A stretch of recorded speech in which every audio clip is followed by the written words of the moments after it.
Today's guest is Spectrum Health. And with that, I want to introduce Shaquille Anthony, a talent program specialist with Spectrum Health. And with that, I'm going to turn it over to you, Shaq. Good morning, everybody. So grateful to be here. Thank you, Krista and Eric, for the opportunity. So good to see everybody's faces. I am Shaq from Spectrum Health, Senior Talent Program Specialist on the talent acquisition team in HR, heavily focused on the community programming side of things. So I want to give a high-level overview of Spectrum Health as an organization, and then we'll jump right into it. So let me share my screen.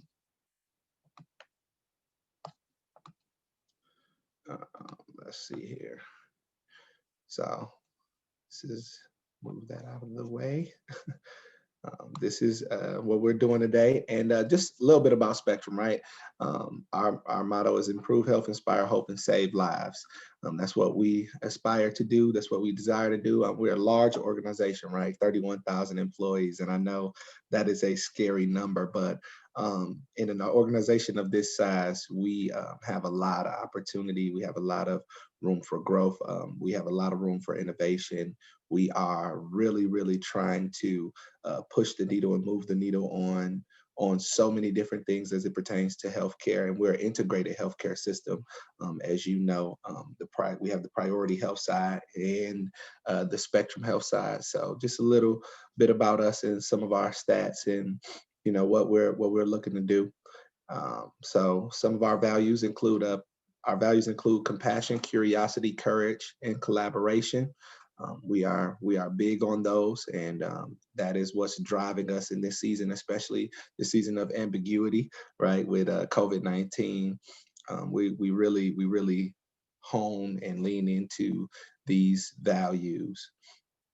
And as of course in Spectrum Health, these are more of our DEI focused areas, but the goal is to infiltrate the whole system.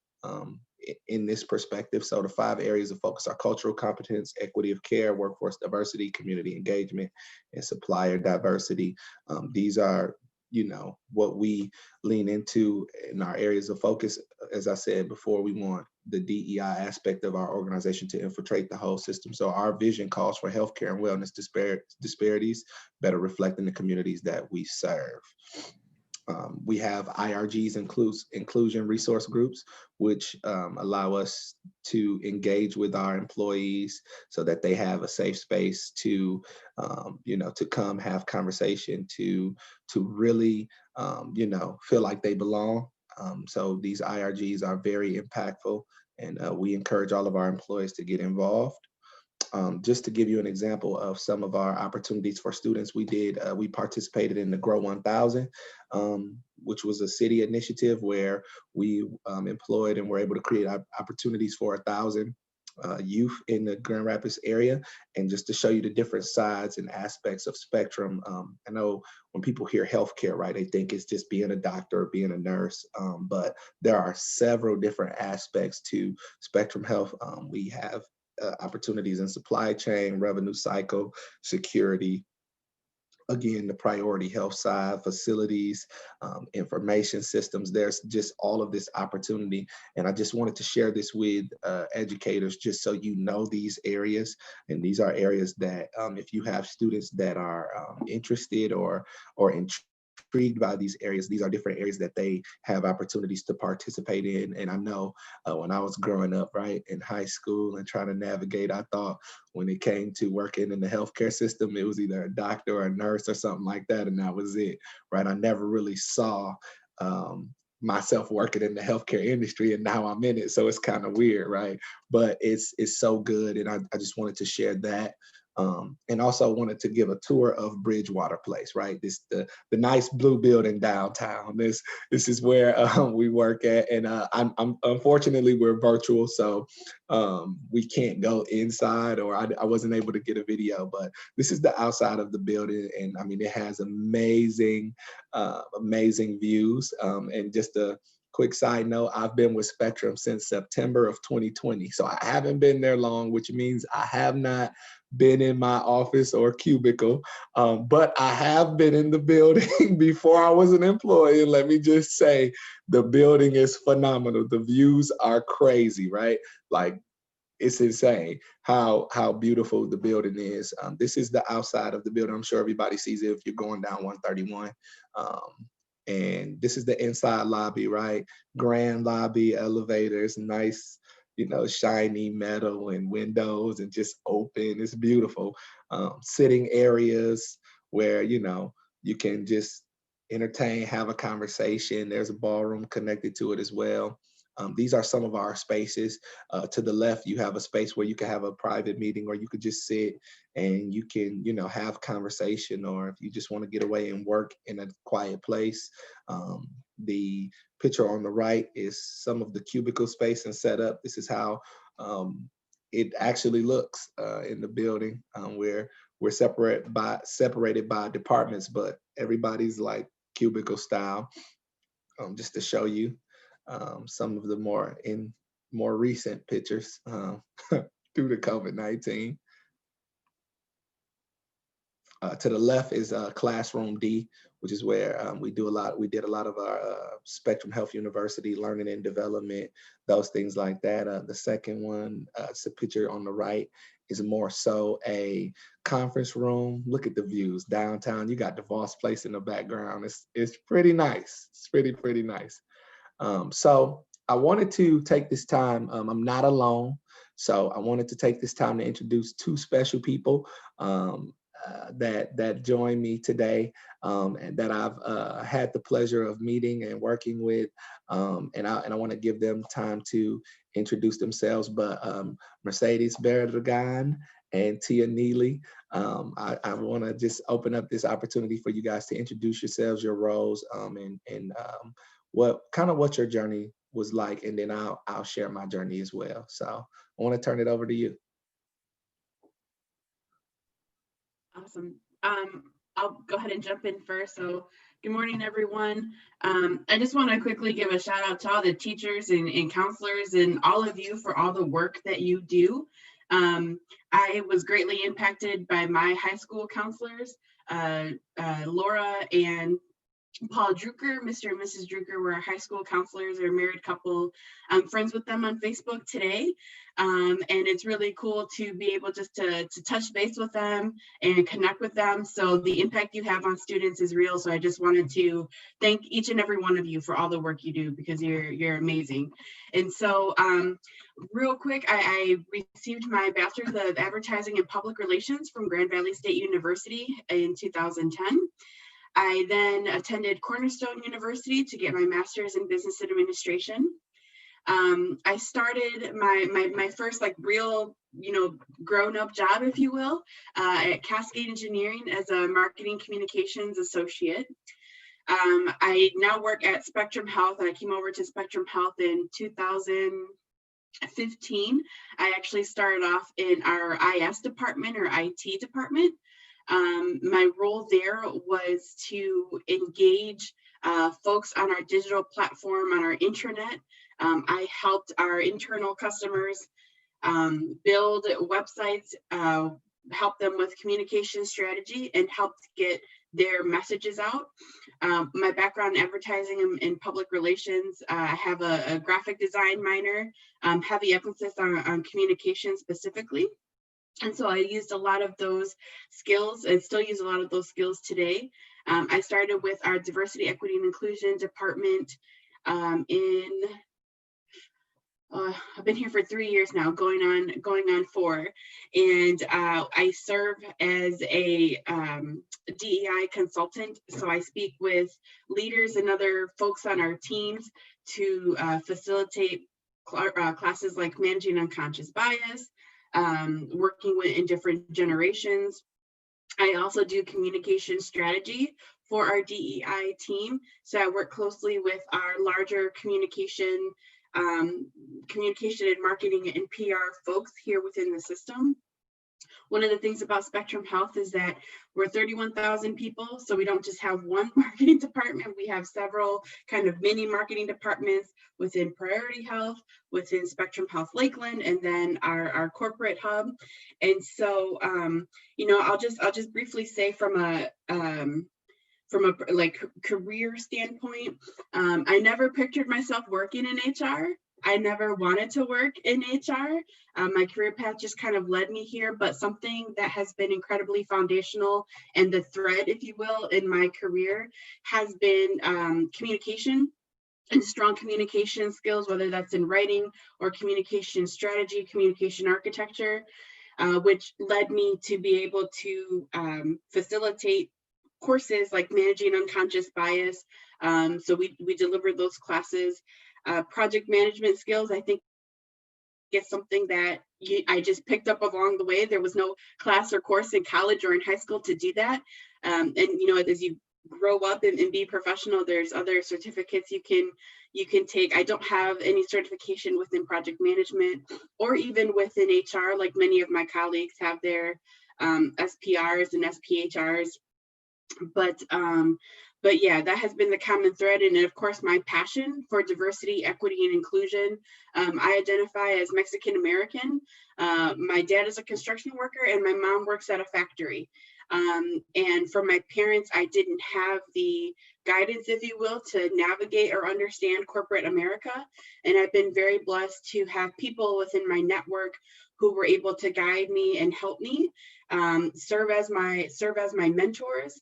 And so through that experience, I now want to make sure that I provide that same kind of experience for others who are first in their family. And so that really kind of led down this path to diversity, equity, and inclusion, and looking around and just wanting to see more people who look like me in leadership, whether that was in HR, IS, or manufacturing. My passion has always kind of been around diversity. So that's me in a real quick nutshell. Was that fast enough, Shaq? You were good. Tia, do you mind sharing? Absolutely. So hello, everyone. My name is Tia Neely, and I am an employee relations specialist at Spectrum here. My journey was I've been in a lot of different positions here at Spectrum, but I started off getting my undergrad at Ferris in healthcare administration. And from that, I couldn't find a job. So I went straight to grad school, getting my MHA from Grand Valley. My first official grown-up job, as Mercedes says, was at Cherry Street Health Services. So there I worked in HR. I started off in HR, but it was a small team because it was a small organization at that time. They hadn't merged with the other companies. It was an HR team of 3. So I pretty much did everything. Like an HR generalist, I guess you would call, and some organizations would say. So payroll, recruitment, internships, benefits, you name it, I did it. And so what brought me to Spectrum is I was actually at a career fair and someone from Spectrum recruited me right from the career fair, kind of saying, hey, you know, we got this recruiter position. That was in 2011, and I've been at Spectrum ever since. I started off in recruitment at the medical group before HR became together as one. So a lot of that was, you know, medical offices that I recruited for, MAs, billing, those type of positions. From there, I joined the recruiting team for continuing care. And a lot of that had to do with a lot of requirements to get people to come in that involve CMS. So there was a lot of compliance that was involved in that, which led me to leave HR and go to the compliance team. I worked in compliance for about 3 years, educating physicians on general compliance laws, Stark laws, just things what not to do in order so we can get paid, right? That's huge for us here. So I stayed there for a couple of years and I missed HR. It was my passion. I love working with people. And I know in compliance, I was doing that, but it was more, you know, it wasn't the touchy-feely type of people situation that I really enjoy. So came back to HR and joined as an employee relations specialist. A lot of that role ended up being compliance in recruitment mixed together. So they kind of blended, which was the perfect marriage for me for my next step. I have been doing that for about 2 years. And in my role currently, I pretty much do a lot of so my role, I do a lot of the investigation pieces right now. So in HR, pretty much if something happens, I would be the consultant that the leader or the employee would reach out to if there was an issue, right? A lot of my job is issues. I know that doesn't sound fun because it's, it's kind of like, oh, you only hear the bad stuff, but it's kind of nice when you can help someone see someone else's point of view on something and help someone not lose their job versus have them lose their job. So my role is just basically every day listening to things that are happening and having people be able to look at it from both sides in order to come to a conclusion. My passion for sure, like Mercedes says, I want to thank you guys for all. My passion for sure is education. Long dream, long term, would love to be a professor one day. I actually did teach a little bit, about 5 years at the University of Phoenix. What I love to do is helping individuals become their best them. So any job that I get, that's something that I strive for. Thank you both, Tia and Mercedes. I'll go last. My name is Shaquille Anthony, and it's a funny story. I have to piggyback off Mercedes. Thank you for being educators. Thank you for helping to raise up this next generation of students and creating opportunities for them to learn. I am not too far removed from the student experience. I'm originally from Muskegon. Born and raised in Muskegon Heights, south side of Muskegon. So went to Muskegon Heights, graduated from Muskegon Heights, went off to Western Michigan University to get my degree. I switched my major 4 times. I came in as a music major. Then I changed it to social work. Then I changed it to business management. Then I changed it to HR management. So, and I still did it in 4 years, but I definitely changed it 4 times. So, to the students out there, hey, you can change it as many times as you want. Just got to figure it out. So I went there, graduated with my bachelor's degree in HR, and I immediately knew and felt like, hey, as soon as I get this degree, I'm going to get my first job. I'm working in HR, that's that, and I'm done, like I'm in it. And wrong. I was dead wrong. Coming out of college, I could not get an HR job to save my life. And my first big boy job out of college was actually a career development specialist at Gerald R. Ford Job Corps here in Grand Rapids. And it's crazy how everything ties together. And I encourage you, when you're talking with students, help them hone in on that, because I felt like I was doing everything I was told to do, and I felt like I was denied, or I was stopped, or it wasn't going the way that it was supposed to. But really, it was all working together for me.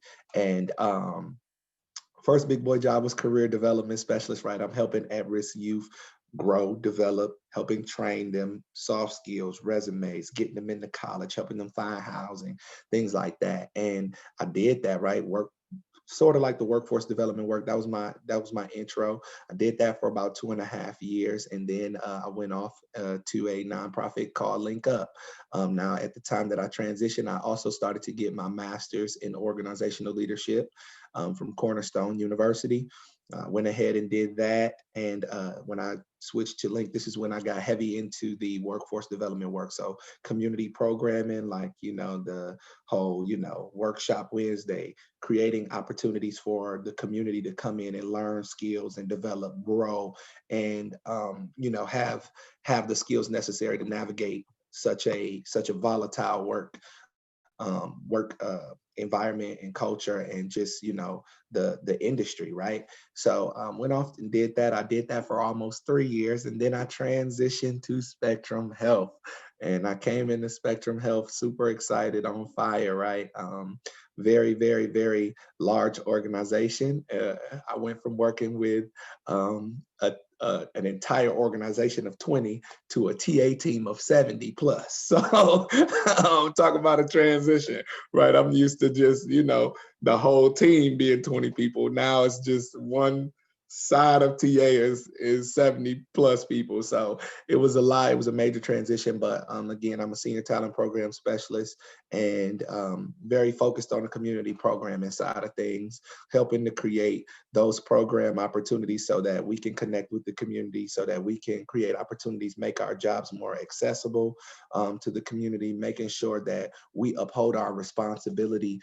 as the largest employer in West Michigan to take the lead on a lot of initiatives and make sure that we care for our community in the right way. And I got to steal from Mercedes, which I think this should be on a Spectrum logo. We want to go from being the largest to the best, right?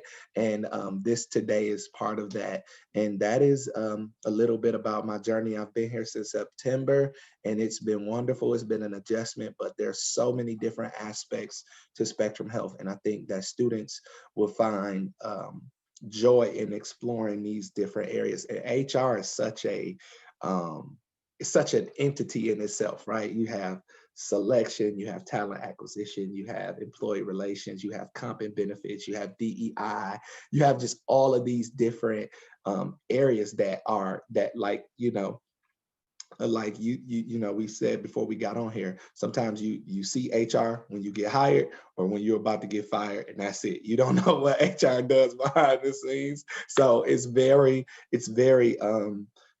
beautiful, the range and the array of jobs and opportunities that are in one entity, such as HR. So. Well, awesome. Thank you so much, all three of you, for sharing a little bit of your background, your stories. And Krista and I eat this stuff up. So there were a couple things that I was just trying to make some notes on. I think one thing, and for those who've come to some of my trainings, I see Renee's on. I saw a couple other people who have come to our events in person in the past. And so I know you by face and name, and others who we've been doing throughout this course of this year because you've been joining these. But people who know me pretty well, my story is kind of like that too, where, you know, educator, then got out of education, got in banking, got it back into education, then went into higher education. And my last role was in HR at Meyer as a corporate trainer. So, and I kept saying, like, my wife would just say, pick a job already and just stick with it, right? But the problem is I didn't know what I wanted to do yet, and I didn't know how it all fit.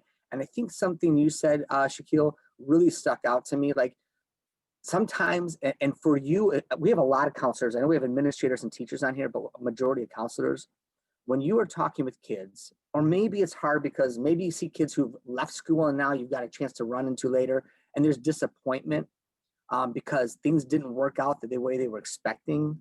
Like, I had this plan and it didn't land out the way I expected it to. Like Shaq, you said it was just a culture shock or a reality check for you. Like, it didn't, like, I didn't just land this $60,000, $70,000 paying job right off the bat. What's wrong, right? And Tia said you struggled as well, so you went back to grad school. Adjusting your plan is okay, and sometimes you don't know. You don't get from point A to point B. It's usually A to B to C to C to D, and then your destination is somewhere down the road. And I had no idea in my journey that all the experiences I was having in higher ed, in K-12, in industry were preparing me for this job, right? And I think a lot of the times, Kristen, we actually led a session once. We talked about right now as counselors, as principals, and even as teachers, your job is to help kids capture a vision. Like, what do you want to do? Like, as Krista always says, what problems do you want to solve? She brings that up a lot. But even as like in other counties, I heard another, what's your plan? What's your plan? And it's okay to, it's important to try to start coming up with a plan now. But it's also important to say, plans are going to change, and how do you adapt? And one big thing that sticks out to me is kids can become disillusioned or disappointed or discouraged because things don't work out exactly the way they planned. And I think something you said, Shaq, really stuck out to me is the things you were learning along the way were helping you. And all of a sudden now you have these tools in your tool belt for the job that you're in now, right? And that's what we have to help kids recognize, that it's not like I have to get to there. It's what can I pick up along the way that's going to help me.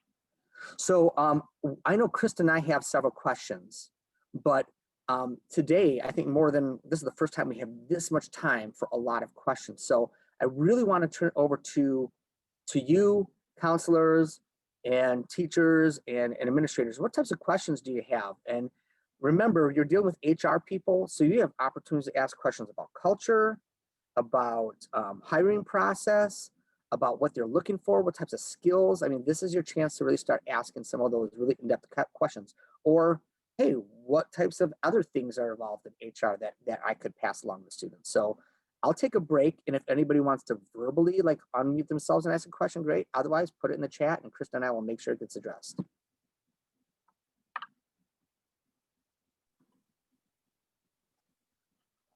This is Krista. I'll ask a question. I'm just curious. I'll start with Tia, with you. When you were back in high school, as you're trying to figure out what you'd like to do, and for Mercedes and Shaq too, had you done any career exploration formally? Had you done any job shadows? I guess I'm wondering what you maybe did or didn't do that counselors, again, can be encouraged to help their students to really understand the value of some of the exploration, or if it didn't happen, again, encouragement to get us to help our students do that. So I'm just wondering, Tia, for you, kind of that early journey and that decision making. Yeah, so I didn't, so I come from a very small town, it's Benton Harbor, Michigan, and we didn't really have a lot of career focus exploration type of things there. One thing, the normal, right? So I guess we had, it was like an office career development class where you kind of just learned typing, right? So learning like Microsoft Office type of things. One other thing that my high school did was, took individuals to colleges just to kind of see, what could be next. Just because from where I'm from, it's not the norm to always have that as a next step, right? So just exploring those things. A lot of the career exploration for me came from my grandmother. She worked for Michigan State University. So I went to work with her a lot. So that's kind of what led me to knowing that I wanted to be in a role of business because of what my grandmother did. But other than that, as far as, high school wise, it really wasn't a lot of opportunity there at my high school. I'm not sure about you guys, Mercedes and Shaq, but I think they just were trying to get us to just learn what we could at that time and pass us on. I know it's not the best thing, but it's some schools out there that does that. And, I really had to take it upon myself to explore the things that I wanted to do next. Yeah, I would say to you that for me, it was just the opposite. I think I shouldn't say just the opposite. So coming from my home, I think my parents always pushed for college, but didn't know how I was going to get there and really couldn't direct me on like, okay, so you're in college, what do you do? I think for them, it was like a pathway where if you go to college, you're going to make more money and you're not going to work every single day like we do in these labor intensive jobs. And so for me, it was like, what career makes a lot of money? Hey, doctors make a lot of money. I like science. I like math. Let's do that. And I actually started at Grand Valley in pre-med. And after I don't think I realized it until like year 2.5, where I was like, this is not what I want to do. But for me at the time, it was like, just get a good paying job. And, my counselors were fantastic. They're incredibly supportive, but I was already in that mindset without exploring anything else for myself. And it wasn't until I got to college where I discovered that, I really have a passion for communication and the arts. I took art for 4 years in high school, art history, art theory, and that's where really my passion was. And it took a while for me to really listen to my own heart. It wasn't until, like I said, I got to college where there were other people who also had similar interests as myself, and I got to explore more careers in college. Yeah, for me, it was kind of similar to Tia. Again, I went to Muskegon Heights. So if you know anything about the school district, probably one of the poorest school districts in the state of Michigan. We had Gear Up. So, I went to Gear Up just to kind of fill out what college was and the experience, which was good, right? So we would sit in these rooms and I just knew it was like, I just want to do business. Or at the time it was music for me. I'm like, it's either going to be music or business. I'm a musician. I produce things like that. I write songs. So I'm like, hey, you know, that's my thing. So I'm going to go to school for music or either business. And of course, you know, I'm a first generation 4-year college student. And a lot of my career exploration didn't happen until I got to college, right? Like I changed my major 4 times. I was just out there just like, hey, I'm gonna figure it out. It's gonna happen one day. And that's where a lot of my exploration came from. And I'm so grateful for my advisor. I'll never forget her name as long as I live. Her name is Tamika Brown. And she just got married. And I was in college and I was switching my major so much. She was like, okay, look, this is what you have to do. I'm gonna send you to the Career Center. And she made me take like 5 different assessments. And she was like, take these assessments. I'm going to help you figure out and zero in. And every assessment that I took pointed to HR. Every last one of them. I'm talking every last one of them. So then I was like, okay, finally, I'm going to change it to HR. I switched it to HR. And my first class was organizational development taught by a professor from South Africa. Her name was Dr. Sarah Pauthe. And I was sold on HR from that point on. I was sold. Nothing else I wanted to do. And that career exploration happened for me. Some people would say late, but I would say that it happened at the time that it was supposed to happen for me. And again, I think it's really important and imperative that we let our students know and understand that it is good to start to develop a plan, but you don't have it figured out at 16, 17, 18 years old. You don't have it figured out at 21, okay? You don't have it figured out at 22. Or 30. I'm just like, you know, I was gonna say, or in your 30s. You know, That's right. Look, I was gonna say it, but I ain't want to put nobody out there. I'm like, 30s, no, I'm joking, right. I'm joking. But no, it's okay. And it's okay to be fluid. It's okay to adjust and pivot, right? Because things happen and life happens. And I experienced a lot in college that shifted my whole life. And again, it's not just what happens in your educational journey, it's your whole life. I had a daughter in college, right? Shifted my whole situation. I was headed to Houston on my way, and then boom, I'm having a kid. Yep, I cried. Oh, my life is over. It's done. I won't be able to do anything ever again in my life. My life is through. It's done. Like, right? All my plans have changed. It's over.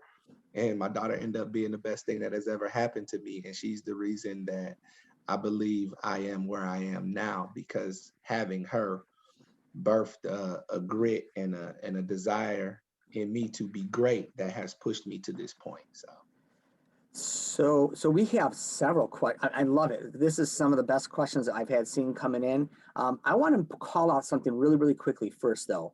I have the registration list, and I want to make sure that I do a call out because I'm thrilled to see we have about 10 to 12 elementary or elementary/middle school counselors or administrators here. I know we have a couple of people who are regular attenders. I have a principal up in the, I think it's Petoskey area, Traverse City area, who comes pretty regularly, and we have people even at the elementary level.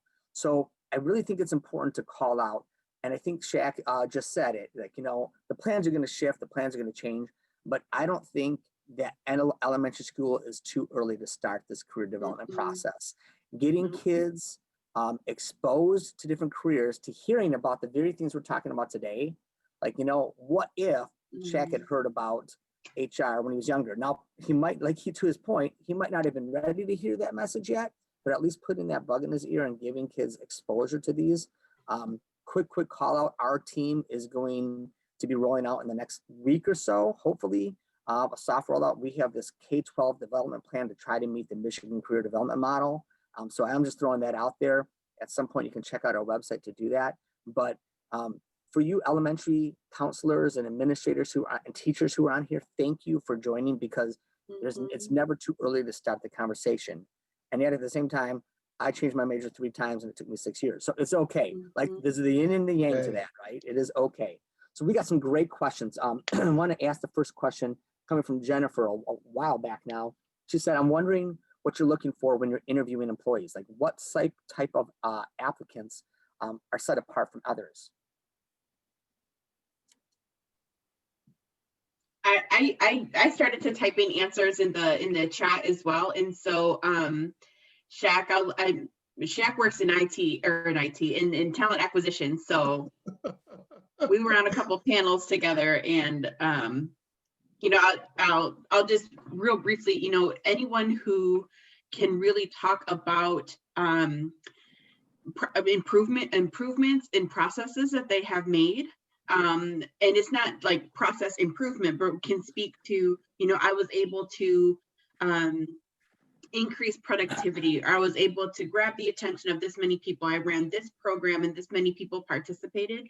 Anytime someone can share, like, this is how I improved something, and have some data, any data is really great. I would also say that people who can demonstrate innovation and resiliency is absolutely always a plus. You know, sometimes we are strapped for resources, and we have to get very creative. So anyone who can demonstrate that resiliency and innovation is definitely someone that sparks our interest. Yeah, awesome. Yeah, I would echo. I think you kind of hit that on the head, Mercedes. So everything she said, I'm like, yeah.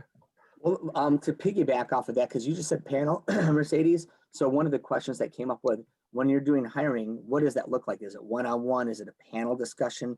Do people have to go through maybe multiple layers?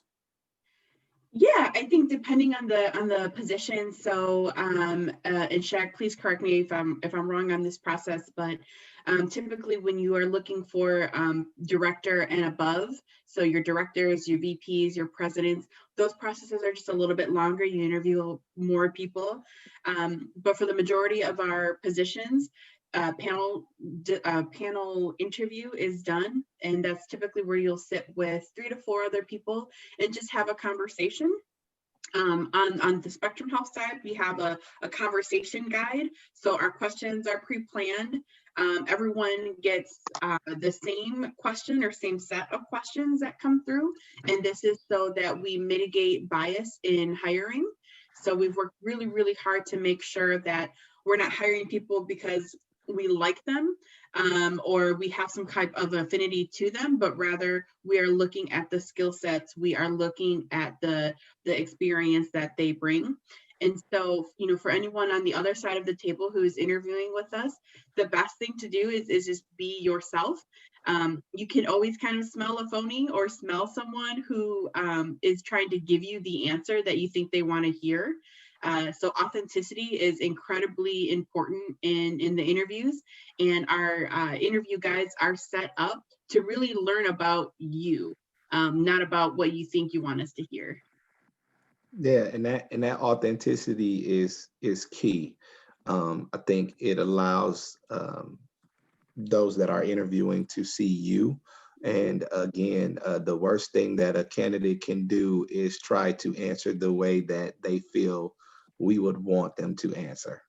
That's the worst thing you could do, because it literally cuts that person off at the knees at being able to share their true experiences, which again is necessary, right? Which I go back to, like, that your story, your experience, because that's what brings your perspective. That's your perspective. That's the uniqueness of who you are. And that's what we like to see. We like to see different perspectives. We like to see different viewpoints, different vantage points, because that, again, that makes the team stronger when you have different experiences, different viewpoints, different, you know, just those differences help strengthen the team. And that panel interviewing is a part of our inclusive hiring, right? It's how we, like she said, how we mitigate that bias and we create the environment and the space for inclusive hiring.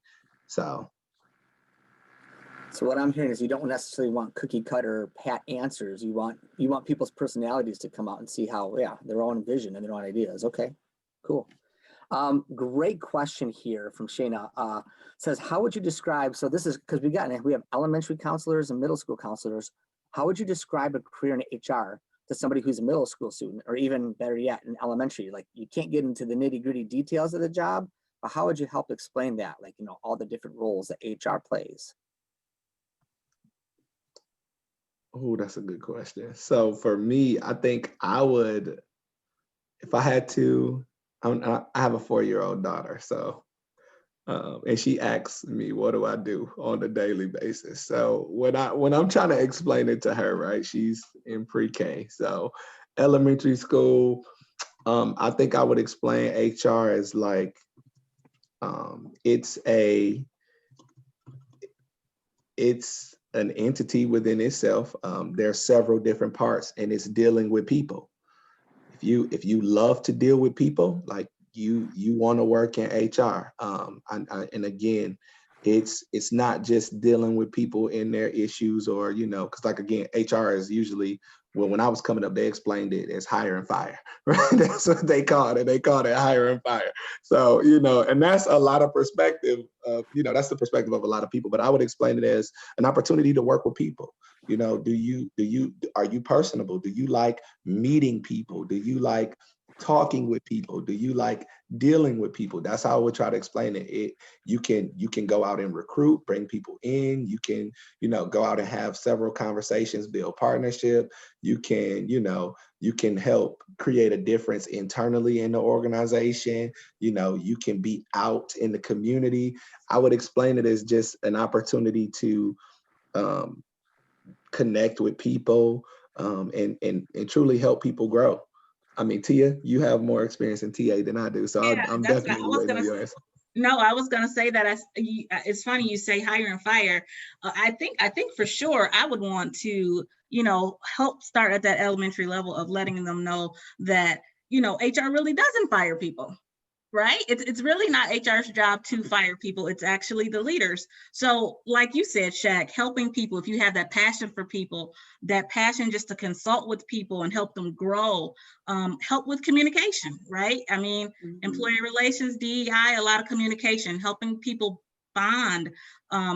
We come in for those type of things to consult with, helping leaders grow. So I think just that flexibility of, like you said, learning people, helping people, pushing people to the next level, and just being there as a consultant is kind of what I would say HR do, is really just working closely with people. Go ahead, No, Mercedes. I was just gonna say, HR is like working on a group project. You're always gonna have someone who is not maybe pulling their weight, and someone who wants to take charge, and someone who wants to do all this. That's all HR. I feel like it's a giant group project and multiple projects all the time. Good. Absolutely. One of the things I remember too, I was in the training side at Meyer, but and we have DEI people involved here with you, Mercedes, really helping. I feel like in some ways working in HR is the push or the impetus to try to help change and shift culture, right? You even showed that in your presentation, like you are the driving force to try to help determine what the culture at Spectrum is going to look like. I know we did that at Meyer, where we were trying to help build programs to help the rest of the staff get on board and say, this is what our company, this is what our values are, this is what we look like, this is what our team should look like in terms of our behaviors and our beliefs and our values. So I think you have a really awesome responsibility, because as you guys go, like, so goes the rest of the business, right? Mm-hmm. Yeah, definitely have to lead by example. And so there is times where we push and challenge status quo as well. Changing culture is a very heavy lift. And I would say that it definitely starts in HR, but it's also about rallying others to do the same, and really showing people what part they play in changing culture. So it's a lot of perspective taking in this job. So it's not just HR that changes culture, but how do you talk to someone who works in IT, or a doctor, or a nurse, or in supply chain? How do you get them to understand that they are also part of the culture change? It's good.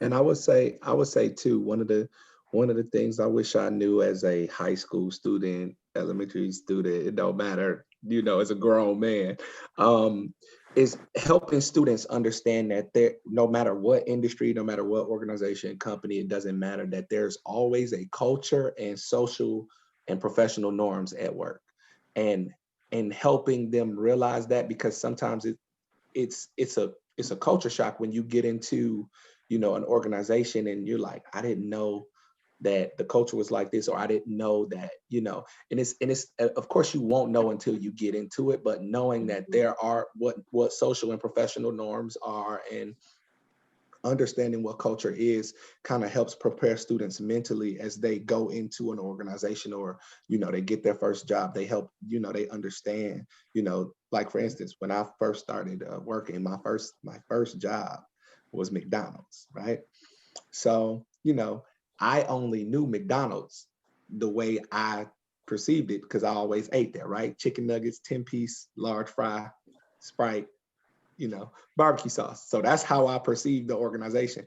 When I got into the environment, culture shock, because it was so fast paced. It was so like managers yelling, "Why are you being so slow? Like, what are you doing?" I'm like, I don't want to do this. I just rather eat here, right? I can't take it. Like, I can't do it. So then I transitioned, got another job at Foot Locker, way more laid back. Love talking with people, selling shoes, right? It's a little commission, so you're making more money. The culture was way different. And it was like, I was so scared at first going into Foot Locker, because I'm like, is my manager gonna yell at me if the shoe's not stacked right? Like, what are we doing, right? So it's just understanding that, so that going in, right, that there is a culture, understanding what culture is, understanding what social and professional norms are, so that you can navigate those to the best of your ability. Because no matter where you go, there is a culture everywhere. Yeah. I'm not saying That's it's good good. or bad, right? It doesn't matter if it's good or bad. I mean, it matters if it's bad. It shouldn't be bad, but there's always a culture at work.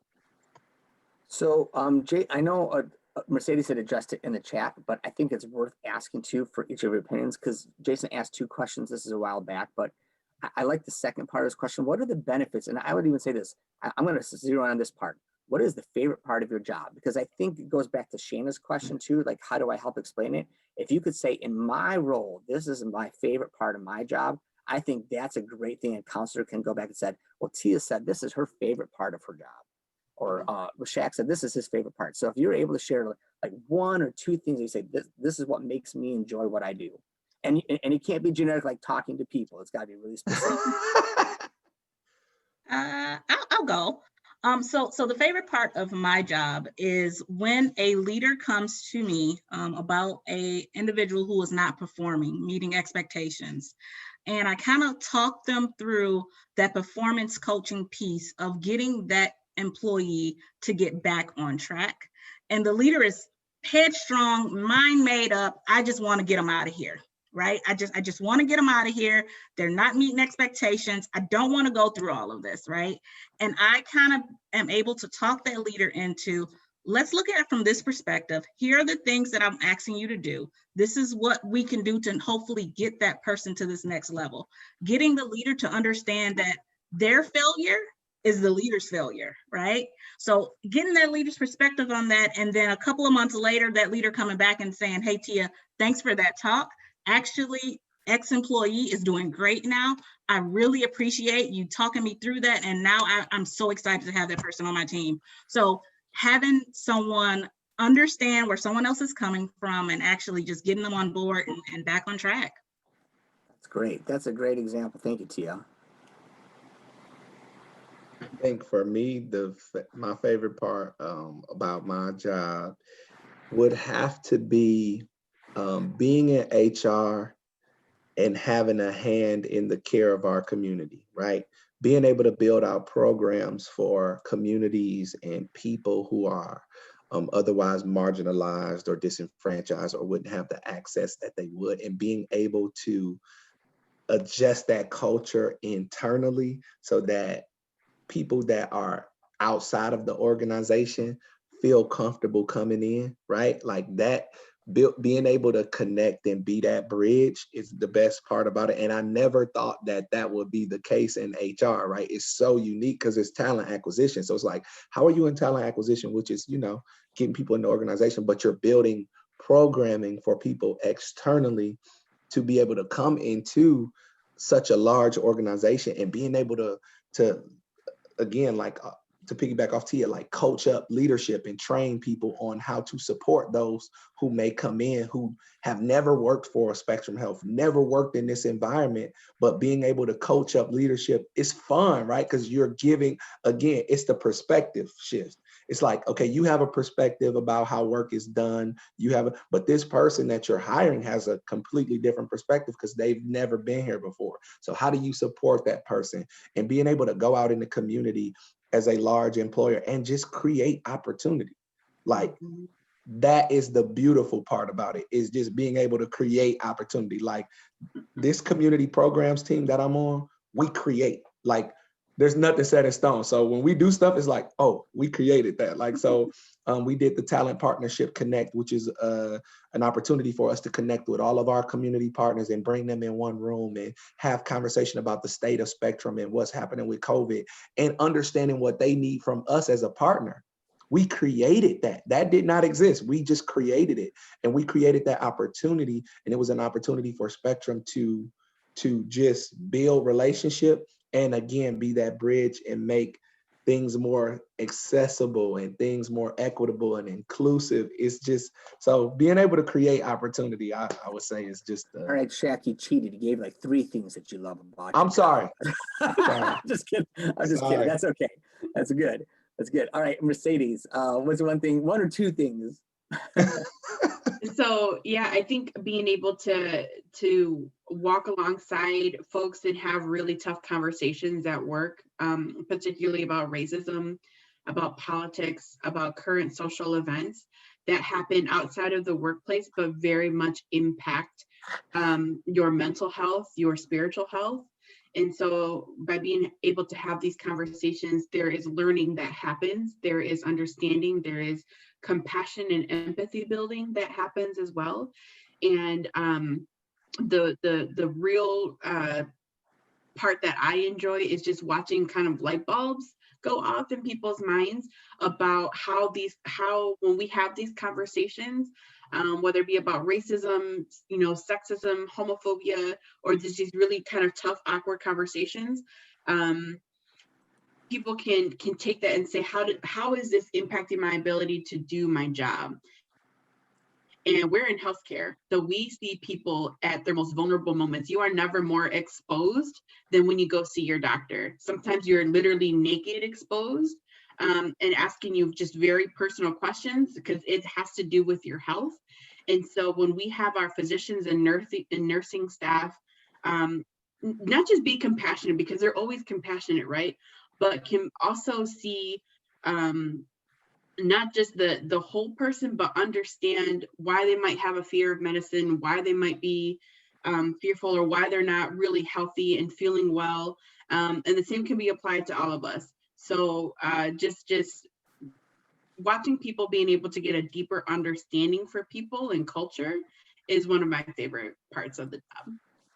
So this might be a stretch, and counselors, you can disagree with me, but in a K-12 setting, or I should say in a district setting, there's an HR department, and it's usually at the administration building, so it's not even within your building. But in many ways, some of the things you were just saying, Mercedes, Shaq, some of the things you're saying to all of you, some of the things that you're talking about, your roles, in many ways, I think are the roles that a lot of our counselors are playing, right? In some ways, and you can tell me if I'm wrong about that, counselors, but your jobs are to help students when they're having issues with other students, the social emotional component, clearly, trying to help when there's, to help shift the culture for the entire building. That's some of your roles. So in many ways, there's some of the things that our counselors are doing. I see there's a lot of similarities there.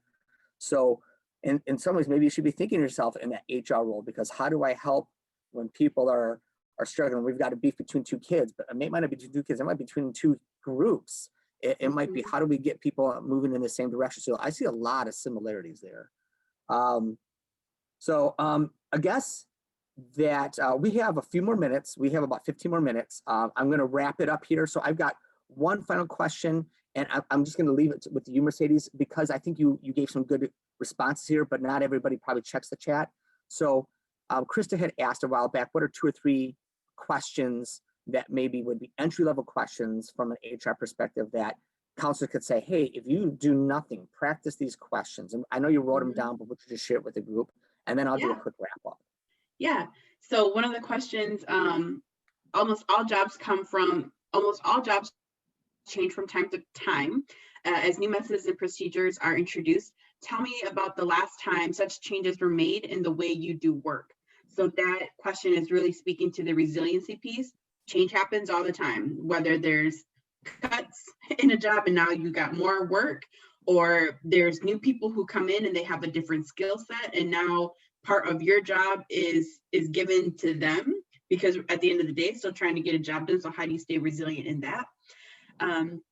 Another question that we have is, sometimes if we want something done, we have to initiate the first steps or it'll never happen.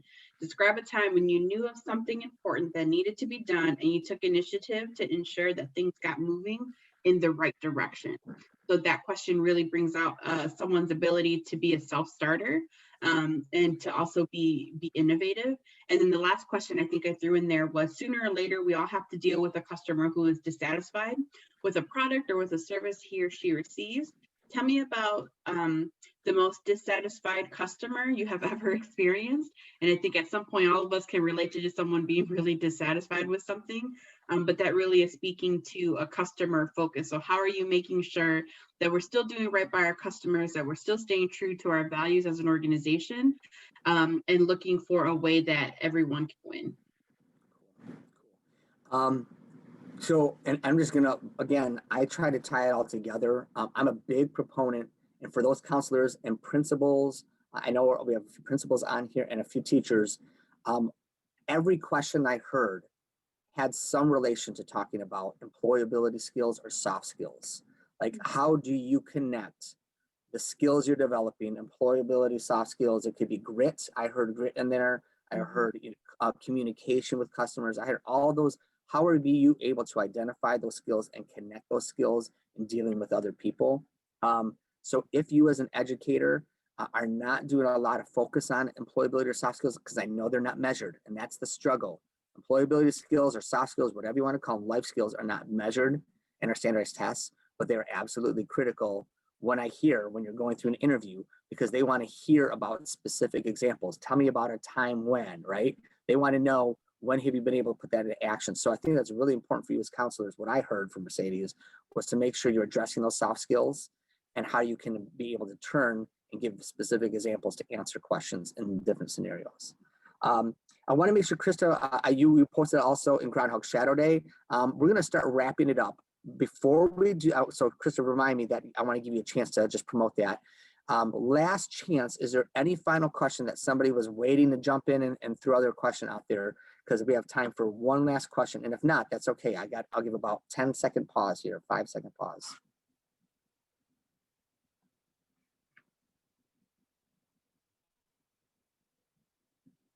Okay. All right. So with that, hey, Krista, why don't you go ahead and share really quickly when we talk about opportunities for students? I know we have about half of our people are from Kent County and half are outside of, but for those who are in the Kent County or surrounding area, why don't you go ahead and share a little bit about Groundhog Shadow Day, use that as an opportunity to promote. Yes, Groundhog Shadow Day, which we've had scheduled the last several years, although the last 2 years it got canceled because of the vortex and then the pandemic. This is a virtual job shadow this year on February 5th. It's a Friday.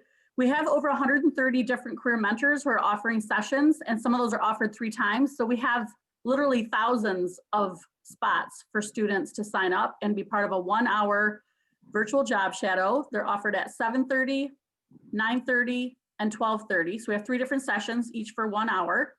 And this is a great way for students to either, one, read about a job and visit for something they already know they want to do, but it's a great way just to explore. It's from the comfort of their own home. Some teachers are using it for in-class, where they're going to sign up for a virtual job shadow and watch it as a class. There is everything from a professional musician to there's actually a couple of HR folks, IT, law enforcement, firefighters, all sorts of things. So I just really want to encourage you to check that out, because the hardest part for us is getting the information to students, to parents, to teachers. So anything you can do to help us get the word out.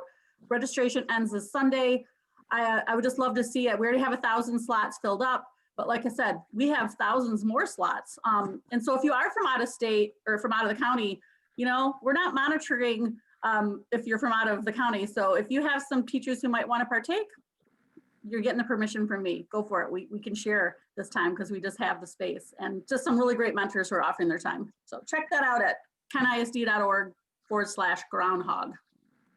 Awesome. Awesome. Well, thank you, Krista. Are we able to see my screen again here? I pulled it Yes. back up. Okay, great. Just wanted to wrap up with a couple of things. And first of all, I've seen a couple of emails in here. Caitlin, I know I'm speaking for everybody. Caitlin said, thank you for all the great information. We don't always get to hear from HR, so it's been wonderful hearing your perspective. Totally true. And thank you. Mercedes shared her email address in there if anybody wants to reach out to her. Again, my ultimate goal is when we actually are starting to build connections with people like Shaq and Tia and Mercedes to say, hey, I love what you had to say. Could you please share it with some of my students? Or we're doing a project. How can we pull you in to have your perspective on this? I also have Shaquille's email up there on the screen for everybody. So take a snapshot and you can email him later. I want to do a couple of quick wrap up things as we always do. Upcoming PDs. We just like today, we have our next educator. I'm sorry, I'm jumping ahead. Their Educator Spotlight Series. A few of you have been doing both of these. The Educator Spotlight Series is an opportunity for us to hear from teachers. I know I have some counselors coming on, I think in April. We have 1 or 2 administrators coming on in the future, but Educator Spotlight Series is a chance to hear from people like yourselves in the trenches, if you will, who are saying their story and what they're doing differently and how they're building career readiness in it. On January 25th, Becky Arbic, she's all the way up in Sault Ste. Marie. I've had a chance to talk with her a couple of times. You really need to check that out, counselors, or pass it to your teachers. She teaches math, she teaches geometry and algebra, but she pairs up with people in the tech center because she's located at the tech center. And so she pairs up with them. So they do a program called Geometry and Construction, where they learn geometry one day, and the next day they're out in the shop actually building. And kids whose scores are actually traditionally lower have skyrocketed to meet and rival the rest of the college-bound student scores because there's a lot of relevance in there. And so there's a connections being drawn. So you don't want to miss that one out. That's next week.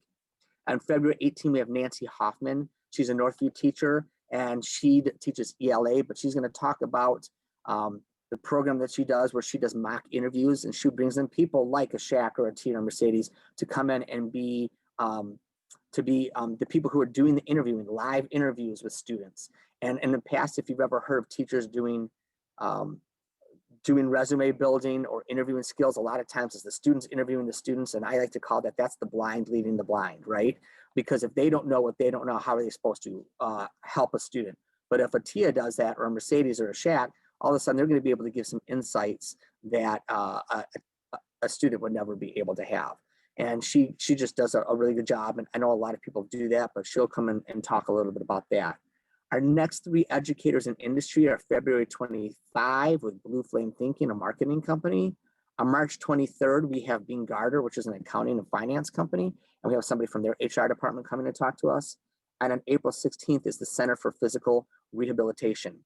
I just got off the phone with Tom yesterday, and he's awesome. He's going to just kind of work us behind the scenes. He'll tell his story, and he said that the reason he's doing what he's doing today is because somebody, a teacher in a class he took, said, hey, I really think you need to do a job shadow in this. And he did, and he fell in love with it. And I see a question that says, are SCECHs available for the Educator Spotlight Series? Yes. So all of these programs, the Educator Spotlight Series, the Educators in Industry, the Career Readiness Conference coming up, and the Career Readiness Network all offer SCECHs. For the Educator Spotlight Series, those are only 30 minutes. They're quick and down and dirty and really easy to digest. Promoting the West Michigan Career Readiness Conference, that starts today, and it's every Wednesday for the next 4 weeks from 4 to 5. It's free to sign up for and free to attend. You can find it on Eventbrite, and we'll have a different theme each of the 4 weeks. They're only an hour, and opportunity to, again, just hear from different people. I know I'm doing a presentation on February 3rd about employability skills. I believe Krista's doing one either this week or next week, and we have other team members as well. So if you're interested in that, check it out. You can find it on Eventbrite. And the Career Readiness Network, I know several of you have already signed up and did the last one. Part 2 is on February 4th. I know we're going to do a little soft rollout and talk a little bit about that. Our framework and our scope and sequence, which I mentioned a little while ago. So there'll be an opportunity to hear a little bit more about that. as promised, for you, your sign-in today is actually to complete our survey. So the access to that survey, and if, would you do me a favor, Krista, would you just type that and put that in the chat box? Because some people struggle with grabbing that fast enough. The link to the survey for today's event is bit.ly/EII-sketch. That's bit.ly/EII-sketch. And the 6-digit code you need to complete it is 314723. 314723. You're going to need that code in order to complete the survey, and that survey is required in order for you to get the sketch for today's session. So with that, I'm going to wrap it up. I just want to say on behalf of everybody here, thank you so much to Shaq and to Tia and to Mercedes. We appreciate your time. If you have any questions, you can reach out to me at the email address below.